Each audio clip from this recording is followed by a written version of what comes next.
Hello hi, doctor Deen's acupuncture centre. എല്ലാവർക്കും നമസ്കാരം. നമ്മൾ ഇന്ന് ചർച്ച ചെയ്യാൻ ഉദ്ദേശിക്കുന്ന കാര്യം എന്ന് പറഞ്ഞാൽ അക്യുപഞ്ചറിലെ ഇന്ത്യയിലെ പ്രസൻറ്റ് സ്റ്റാറ്റസിനെ കുറിച്ചാണ്. അതായത് ഇന്ത്യൻ ഗവൺമെൻറ് അക്യുപഞ്ചറിനെ അലൈഡ് ഹെൽത്ത് സയൻസിൻ്റെ അണ്ടറിലാണ് ഉൾപ്പെടുത്തിയിട്ടുള്ളത്.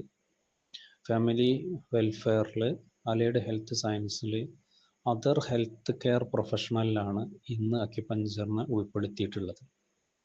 അപ്പം നിലവിൽ നമ്മളെ ഇന്ത്യയിൽ അക്യുപഞ്ചറിൽ 2 കൗൺസിലാണുള്ളത്. അതായത് മഹാരാഷ്ട്ര അക്യുപഞ്ചർ കൗൺസിലും അതേപോലെ ബംഗാൾ അക്യുപഞ്ചർ കൗൺസിലും.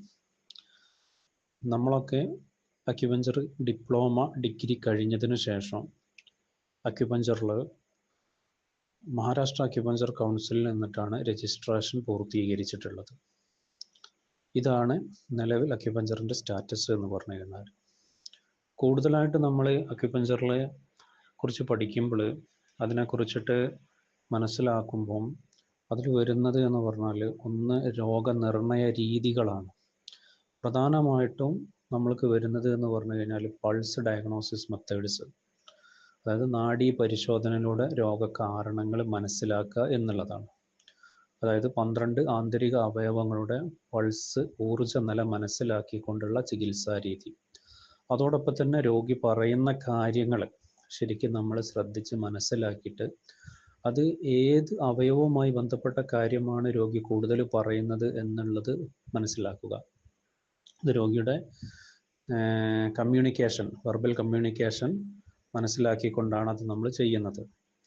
രണ്ടാമത്തെ രീതി എന്ന് പറഞ്ഞാൽ ഒബ്സർവേഷനാണ്. അതായത് വേദനയുള്ള അലാം പോയിന്റുകൾ, ഓരോ ഏരിയയിലുള്ള 2 മ്യൂ പോയിന്റ്സുകൾ, ഇത് മനസ്സിലാക്കിക്കൊണ്ട് നമ്മൾ രോഗി പറയുന്ന കാര്യങ്ങൾ ഏത് അവയവവുമായിട്ടാണ് എന്നുള്ളത് മനസ്സിലാക്കിയെടുക്കുക എന്നുള്ളതാണ്. അതായത് അക്യുപഞ്ചർ സിദ്ധാന്തം പ്രകാരം ഏതൊരു രോഗവും അതിൻ്റെ പർട്ടിക്കുലർ ആയിട്ടുള്ള ഒരു റൂട്ട് കോഴ്സ് കാണും. അതായത് മെയിനായിട്ട് 12 ആന്തരിക അവയവങ്ങളുമായി ബന്ധപ്പെട്ട റൂട്ട് കോഴ്സാണ് അധികം കാണപ്പെടുക. അതിനെ ഡയഗ്നോസ് ചെയ്ത് എടുക്കുക എന്നുള്ളതാണ്. അപ്പോൾ ഈ 12 ആന്തരിക അവയവങ്ങളുമായി ബന്ധപ്പെട്ട ചാനൽസുകൾ നമ്മുടെ ബോഡിയിലുണ്ട്. 12 ആന്തരിക അവയവങ്ങളുമായി ബന്ധപ്പെട്ട 12 ചാനലുകളും അതിന് പുറമെ 2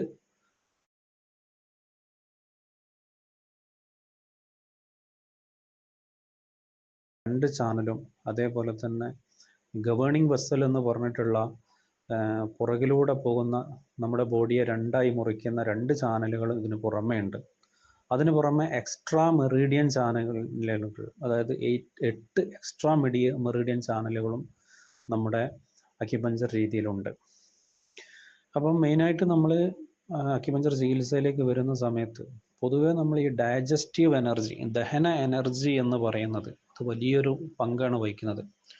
ഈ ദഹന എനർജിയിൽ നിന്നിട്ടാണ് പ്രതിരോധ എനർജിയും പ്രവർത്തന എനർജിയും ഉണ്ടാകുന്നത്. അപ്പോൾ ഈ നമ്മൾ കഴിക്കുന്ന ഭക്ഷണം, ആ ഭക്ഷണത്തിൽ നിന്ന് കിട്ടുന്ന എനർജിയെയാണ് നമുക്ക് നമ്മളെ ശരീരത്തിന് പ്രതിരോധമായിട്ട്, രോഗങ്ങൾ വരാതിരിക്കാനായിട്ട്, രോഗത്തെ ഊർജ്ജസ്വലമാക്കി നിലനിർത്താനായിട്ട്, എല്ലാ അവയവങ്ങളെയും എനർജിയോടുകൂടി നിലനിർത്താനായിട്ടൊക്കെ ഉപയോഗിക്കുന്നത് ഈ പ്രതിരോധ എനർജിയാണ്. രണ്ടാമത്തത്, ഈ പ്രതിരോധ എനർജി കറക്റ്റായിട്ട് അതിൽ നിന്ന് തന്നെ ഈ ദഹന എനർജിയിൽ നിന്നിട്ട് തന്നെയാണ് പ്രവർത്തന എനർജിയും ഉണ്ടാകുന്നത് എന്നുള്ളതാണ്. പ്രവർത്തിക്കാൻ ആവശ്യമുള്ള എനർജി. അപ്പോൾ നമ്മൾ ഈ പനിയൊക്കെ വരുന്ന സമയത്ത് ശ്രദ്ധിച്ചാൽ അറിയാം, നമ്മൾക്ക് കിടക്കാൻ തോന്നുന്നു, പ്രവർത്തനം കുറഞ്ഞ് എനർജിയിൽ വരുന്ന പോരായികകളാണ്.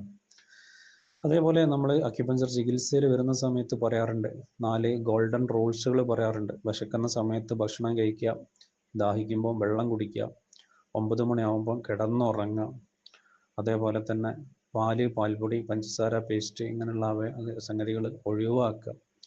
വിശക്കുന്ന സമയത്ത് ഭക്ഷണം കഴിക്കുന്നതിനൊക്കെ ഒരുപാട് ഗുണങ്ങളുണ്ട്.